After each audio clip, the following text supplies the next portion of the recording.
So hi guys, this is Madan Gauri and welcome to MG Squad. Wait. MG Squad எல்லாருமே நீங்க திட்டுறீங்கன்னு தெரியுது எனக்கு. என்னடா நீ மதன் கௌரியான்னு சொல்றது எனக்கு காதுல விழுகுது. அதுக்கு டெஃபினேஷன் சொல்றேன். ஃபர்ஸ்ட் ஆஃப் ஆல் வந்து நம்ம டேக்கர் பாய்ஸ் சேனல்ல வந்து நிறைய கண்டென்ட்ஸ் கொடுத்துருக்கோம். எக்ஸாம்பிள் வந்து Tekkar vlogs, Tekkar's comparison, Tekkar's technology, Tekkar's movie review, Tekkar's reaction, நிறைய கண்டென்ட் கொடுத்துருக்கோமா.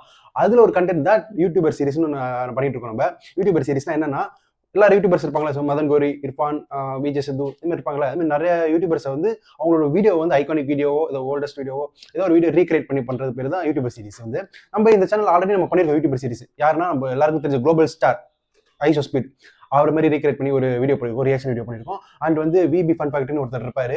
அவர் மோஸ்ட்லி உங்களுக்கு தெரிஞ்சுக்க வாய்ப்பு இல்லை, ஆனால் ஓரளவுக்கு 2 மில்லியன் சப்ஸ்கிரைபர் கிட்ட வச்சிருக்காரு. ஸோ அவரோட வீடியோ ரீக்ரியேட் பண்ணி போட்டிருக்கோம். ஸோ அதை தொடர்ந்து வந்து நம்ம சேனலில் வந்து யூடியூபர் சீரிஸ்ல 3வது வீடியோ வந்து மதன் கௌரியோட வீடியோ வந்து ரீக்ரியேட் பண்ணி போட போறோம். ஸோ மதன் கௌரி நம்ம எல்லாருக்கும் என்ன தெரியும், டெய்லி இன்ஃபர்மேஷன் அவர் வீடியோ பார்த்து தெரிஞ்சுக்கலாம் அப்படின்னு ஒன்று தோணும். அப்புறம் வந்து ஏதாவது மிஸ்டீரியஸான விஷயத்தை பற்றி தெரிஞ்சுக்கணும்னா அவர் வீடியோ பார்த்தா அந்த இன்ட்ரெஸ்டிங்காக சொல்லுவாருன்னு நம்மளுக்கு எல்லாரும் தெரியும். ஆனா வந்து இது வந்து நம்ம எப்படி ரீக்ரியேட் பண்றது? ஏன்னா வந்து இன்ஃபர்மேஷன் வந்து எல்லாரும் கொடுப்பாங்க, கொடுத்தா அவங்க ஓன் ஸ்டைல்ல இருக்குங்களா.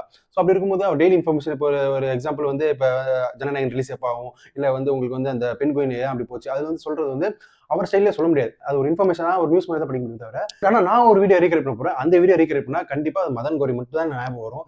என்ன வீடியோனா, அவரோட வெரி ஃபர்ஸ்ட் ஓல்டு வீடியோ. அவர் யூடியூப் ஆரம்பிச்சு போட்ட மொதல் வீடியோ ஜஸ்ட் 2 நிமிஷம் தான் பேசியிருப்பாரு. வெறும் இங்கிலீஷ்லேயே தான் பேசியிருப்பாரு. அந்த வீடியோ அப்படியே நான் இங்கிலீஷ்ல உங்களுக்கு ரீக்ரியேட் பண்ணி பேச போறேன். அண்ட் வந்து ஃபுல்லா பேசாம அப்பப்போ நிறுத்தி உங்களுக்கு எக்ஸ்பிளனேஷன் கொடுக்க போறேன். உங்க எல்லாருக்கும் நான் வந்து அதுக்காக இங்கிலீஷ் தெரிய வரன்னு சொல்ல போறது இல்லை. பட் ஆனால் தமிழ்ல கொஞ்சம் ஃபன்னா எக்ஸ்பிளனேஷன் கொடுத்தா இன்னும் சூப்பரா இருக்கும்ல, ஒரு ஃபன்னா கொண்டு போலான்ட்டுக்காக தான் இந்த கான்செப்டுக்காக தான் வந்து நிறுத்தி உங்களுக்கு தமிழ்ல சொல்ல போறேன். இல்லை ஸோ வீடியோ ஃபுல்லா பாருங்க. அண்ட் நம்ம சேனல்ல யூடியூபர் சீரிஸ்ல மதன் கௌரி மாதிரி இன்னும் நிறைய யூடியூபர்ஸ் வந்து நான் ரீக்ரியேட் பண்ண போறேன். அது இன்னும் எக்ஸைட்டிங்கா இருக்க போது. நிறைய கண்டென்ட்ஸ் யோசிச்சு வச்சிருக்கேன். நீங்க பார்க்க தான் போறீங்க. டிஃப்ரெண்டா அவங்க பண்ணதெல்லாம் பெரிய யூடியூபர்ஸ்லாம் அவங்க வந்து இனிஷியல் ஸ்டேஜ்லயும் சரி, ஃபேமஸ் வீடியோஸ் ரீக்ரியேட் பண்றது வந்து ஒரு சாதாரண விஷயமே கிடையாது. அதை நான் உங்களுக்கு பண்ணி காட்ட போறேன். ஸோ வந்து மறக்காம டேக்கர் பாய்ஸ் சேனல் சப்ஸ்கிரைப் பண்ணி வச்சுக்கோங்க. அப்படின்னா தான் இந்த மாதிரி நிறைய கண்டென்ட் வந்து உங்களுக்கு வந்து வெரைட்டியா கொடுக்கறதுக்காக நம்ம சேனல் வந்து காத்துட்டு இருக்குங்களா. ஸோ வளவலன்னு பேசாம வீடியோக்குள்ள போவோம். பட்டுன்னு அவர் ஒரு வீடியோ ரீக்ரியேட் பண்றோம், அதோட எக்ஸ்பிளனேஷன் கொடுக்குறோம். வாங்க போலாம்.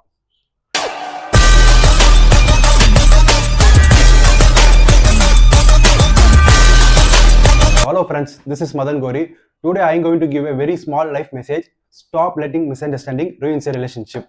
அதாவது அவர் வந்து என்ன சொல்றாருன்னா, நான் இன்னைக்கு ஒரு சின்ன மெசேஜ் உங்களுக்கு சொல்ல போறேன். என்னன்னா, ஸ்டாப் லெட்டிங் மிஸ்அண்டர்ஸ்டாண்டிங்லாம் வந்து தவிருங்க. ஓகேங்களா? அப்படி தவிர்த்தாதான் உங்களுக்கு வந்து ரிலேஷன்ஷிப்ல வந்து அந்த ரீயூனியன்னா என்ன, அழிவை நோக்கி போறதை தவிர்க்கலாம்னு சொல்ல வர்றாரு. நெக்ஸ்ட் அவர் என்ன சொல்றாருன்னா, we all have that one person in our life with whom we thought would be close for a long time.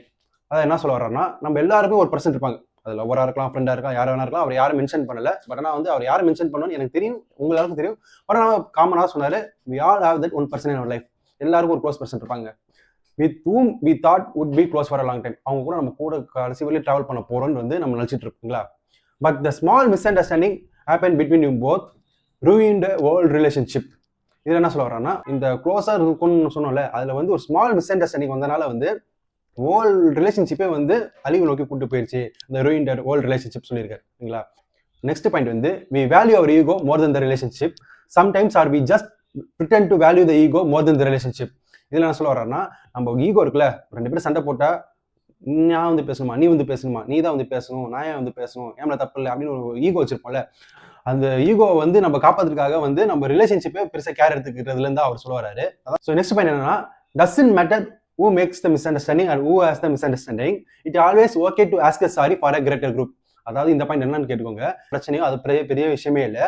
என்ன பிரச்சனை மெயினானா, யாராவது முன்னே வந்து சாரி கேளுங்க. அப்படி சாரி கேட்கறவங்க வந்து பெரியாதா அவங்க தவிர நீங்க குறைஞ்சு போயிட மாட்டீங்க. அதான் வந்து ஃபார் கிரேட்டர் குரூப் சொல்லியிருக்காரு. It always okay to ask sorry for greater group. நீங்க வந்து முதல்ல வந்து சாரி கேட்கறதுனால நீங்க மேலதான் போவீங்க. வந்து எந்த விஷயத்தையும் நீங்க குறைஞ்சு போயிட மாட்டீங்க. ஏன்னா வந்து உங்களுக்கு ரிலேஷன்ஷிப் நீட் கண்டிப்பா தேவை. ஃப்ரெண்டோ யாரோ இல்லை லவ்வரோ. ஆனா வந்து உங்களுக்கு தேவைன்னு இருக்கிறதுனால நீங்க இறங்கி போறது பிரச்சனை இல்லை. தப்பு உங்க மேலே இருந்தாலும் அதை தான் பாயிண்டா சொல்ல வராரு.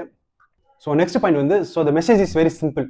There is going to be rose at the end of the day, but to pluck the rose, we have to go through the thorns and be careful while cutting it. இதுல என்ன சொல்ல வர்றாருன்னா, இந்த மெசேஜ் வந்து very சிம்பிள்ங்க. நீங்க வந்து ரோஸை நீங்க வந்து பாக்குறீங்க, ஒரு அழகான ரோஸ் இருக்குல்ல, அதை நீங்க வந்து பறிக்க போறீங்கன்னா ரொம்ப கேர்ஃபுல்லா தான் பறிக்கணும். ஏன்னா வந்து அந்த ரோஸ்ல வந்து உங்க முள்ளுலாம் சேர்ந்து இருக்குங்களா, நீங்க போட்டு ஏன்னா தானோன்னு கையை பிடிச்சி இழுத்தீங்கன்னா அந்த முள்ளு உங்களுக்கு குத்தி காயப்படுத்திடும். அதான் ஒரு ஈஸியா சொல்ல வர்றாரு. வந்து அந்த ரோஸை நீங்க கட் பண்ண போறீங்கன்னா சேஃப்டியா கட் பண்ணணும். அதே கான்செப்ட் வந்து ரிலேஷன்ஷிப்லயும் நீங்க வந்து இம்ப்ளிமெண்ட் பண்ணணும்னு சொல்ல வராரு. என்னன்னா வந்து உங்களுக்கு வந்து ரோஸ் மாதிரி வந்து கேர்ஃபுல்லாக ஹேண்டில் பண்ணாமல் ஏன்னா தானே ரிலேஷன்ஷிப்பை வந்து நான் சண்டை போடுவேன் நீ இப்போ இருந்தா பேசுவோம் அப்படி இருந்தீங்கன்னா வச்சுங்களேன் உங்களுக்கு கை கீரல ரோஸ் அந்த இதெல்லாம் த்ரான்ஸ் இருக்குல்ல அந்த முள்ளுலாம் அதுமாரி உங்கள் ரிலேஷன்ஷிப்லேயும் ஏதாவது ஒரு கீரல் ஏற்பட்டு அதை வந்து பிரேக்கப் பண்ணி போகலான்னு தான் ஈஸியாக சொல்ல வராரு வந்து B polite get your mobile talk to that one particular person with whom you are having the misunderstanding and make it up to them. இதில் என்ன சொல்லுவாருன்னா எல்லாத்தையும் விடுங்க இல்லை பொலைட்டாக இருங்கன்னா ரொம்ப கால்மாக இருங்க ஃபோன் எடுங்க நீங்கள் யார்கிட்ட மிஸ் அண்டர்ஸ்டாண்டிங்கோ நீங்களே மனசு விட்டு பேசுங்க நீங்கள் வந்து ஈகோலாம் தவிர்த்துட்டு பேசி ஒரு முடிவு வாங்க தான் இந்த பாயிண்ட்ல சொல்லுவார் அவர். அண்ட் நெக்ஸ்ட் பாயிண்ட் என்னன்னா you know what there are going to be people who take advantages of the misunderstanding. There are going to be people who came in between you both and separate the relationship forever because they have their own personal agenda. இந்த point அவர் என்ன சொல்ல வர்றாருன்னா நம்ம இப்படி இந்த miss understanding ஆகும்போது மூணாவது வருஷம் ஒருத்தர் உள்ள வந்து இந்த ரிலேஷன்ஷிப்பை நிரந்தரமா பிரிச்சுட்டு அந்த மதன் குறி இந்த வீடியோல சொல்ல வராரு. இந்த வீடியோ வந்து அவர் 8 வருஷம் முன்னாடி எடுத்தது. இதுவே இவர் இப்ப சொல்லியிருந்தாலும் எப்படி மாதிரி இருக்கும். There are going to be boy bestie who take advantage of the misunderstanding. There are going to be boy bestie who came in between you both and separate their relationship forever. இப்படிதான் சொல்லியிருப்பாரு. கண்டிப்பாங்க அவர் பேரு தான் அப்ப தெரியலனால வந்து 1% சொல்லியிருக்காரு. இப்போ இந்த ஜென்சி கிட்ஸ்ல எல்லாம் வந்து அவரை விட ஓவரா உரிமை எடுத்து பழகுவான், வெளியே நல்லவே மாதிரி காட்டிக்குவான். ஆனா அந்த நாய் கண்ணுல எப்படா நமக்கு பிரேக்கப் ஆகும் தவங்க கிடக்குற பாய் பெஸ்டின்னு ஒருத்தர் எல்லாரும் ஒரு ஆளுகிட்டயும் இருக்கு, எல்லாரோட கேர்ள் ஃப்ரெண்டு கிட்ட கண்டிப்பா இருக்கும்ல. அவர் வந்து எப்படா சண்டை வரும் காத்துட்டு இருந்து உள்ள போடலான்னு இருக்கிறது வந்து காத்துட்டு இருப்பாங்க. அதுதான் அவர் வந்து அந்த காலத்துல பேர் கண்டுபிடிக்க முடியல பாய் பெஸ்டின்னு. அது அவர் வந்து என்னன்னு தெரியாம 1% டீசெண்டா சொல்லியிருக்காரு. பட் இந்த ஜென்ரேஷன்ல சொல்லணும்னா பாய் பெஸ்டி தான். அப்புறம் வந்து இந்த நிறைய இருக்குல்ல அண்ணன் தங்கச்சி லவ் அதெல்லாம் வந்து லவ் மாறதுல அதெல்லாம் சேர்த்து தான் அவர் சொல்லியிருக்காரு நினைக்கிறேன். பட் ஆனால் வந்து ஹேட்ஸ் ஆஃப் சொல்லி ஆகணும். ஏன்னா வந்து இப்படி ஒரு வீடியோ மேக் பண்ணி அதை இன்னும் டெலிட் பண்ணாமல் அது வந்து ஃபர்ஸ்ட் வீடியோ போட்டாரு இல்லைங்களா, போட்டுட்டு வந்து அது வந்து அதுக்கப்புறம் அதெல்லாம் தாண்டி அந்த ரிலேஷன்ஷிப்பை திருப்பி சஸ்டெயின் பண்ணி அவர் கல்யாணம் பண்ணிட்டு போயிட்டார். இருந்தாலும் அந்த வீடியோ நான் பழைய வீடியோ நான் போட்டேன்.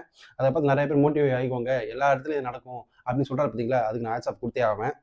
ஸோ நெக்ஸ்ட் லாஸ்ட் கிளைமேக்ஸ் நோக்கி போயிட்டு இருக்கோம். இதில் என்ன சொல்லியிருக்காருன்னா இது கொஞ்சம் குழப்பமாக தான் சொல்லியிருக்காரு, என்னத்த சொல்கிறாருன்னு புரியல.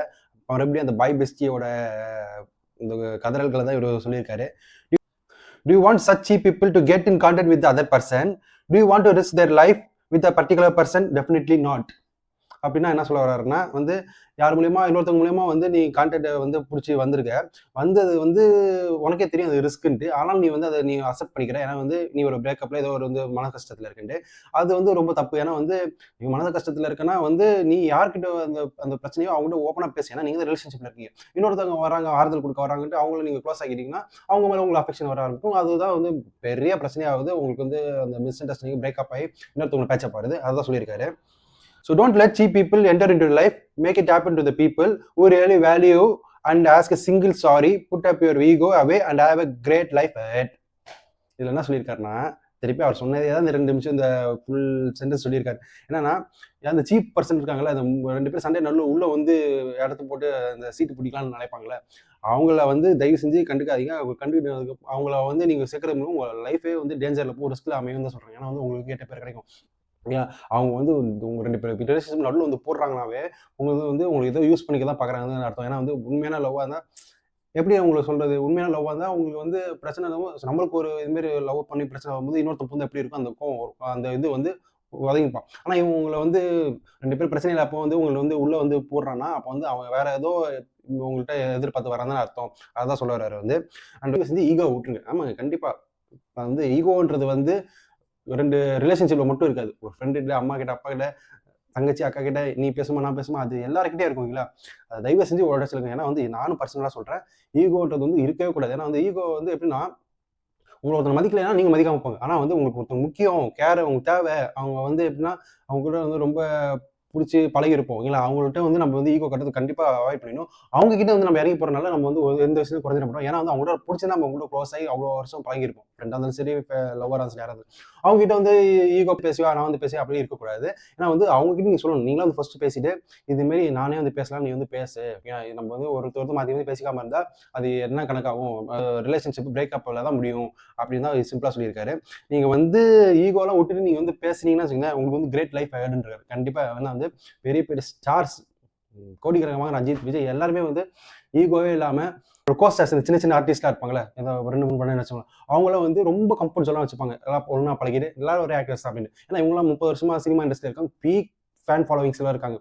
ஒரு படம் வந்து யாரை வேணா டேரக்டராக வந்து நீங்கள் அனௌன்ஸ் பண்ணுங்க, விஜய் பார்த்து அஜித் படத்துக்கு ஆனால் முதல் நாள் வந்து மொதல் ஷோ நான் பார்த்தே அவங்க போய் நிற்கிறது வந்து லட்சக்கணக்கான பேர் நிற்பாங்க. ஓகே, அவ்வளோ ஃபேண்டம் இருக்கவங்களே வந்து சாதாரண கோஸ்டார், ஏன்னா நானும் இப்போ ஒரு 2 புதுசாக ஒரு படம் நடிச்சு ஒரு 2,000 நடிக்க போகிறேன்னா கூட ஈக்குவலாக ட்ரீட் பண்ணுவார். அவங்க நம்மள ஸ்டார்ஸ்னு. அது மாதிரி வந்து ஈகோ வந்து நம்ம மனசில் வச்சுக்க கூடாது. ஈகோ நம்ம மனசில் வச்சாலே நம்ம பெரிய லெவலில் போக முடியாது. ரிலேஷன்ஷிப் மட்டும் இல்லை, ஒன்றாவே சொல்கிறேன், ஈகோ நீங்கள் இறக்குனாதான் நீங்கள் வந்து மேலே மேலே க்ரோ ஆகிக்கிட்டே போக முடியும். உங்களுக்கு இந்த வீடியோ பிடிச்சுன்னு நினைக்கிறேன். ஸோ நெக்ஸ்ட் யூடியூபர் சீரிஸ்ல எந்த யூடியூபர் நம்ம வந்து வீடியோ ரீக்ரியேட் பண்ணலாம்னு நீங்கள் கமெண்ட் பண்ணுங்க. அண்ட் டேக்கர் பஸ் சேனலை சப்ஸ்கிரைப் பண்ணி வச்சுக்கோங்க. அப்போ தான் நிறைய கண்டென்ட் உங்களுக்கு வந்து சேரும். ஓகே.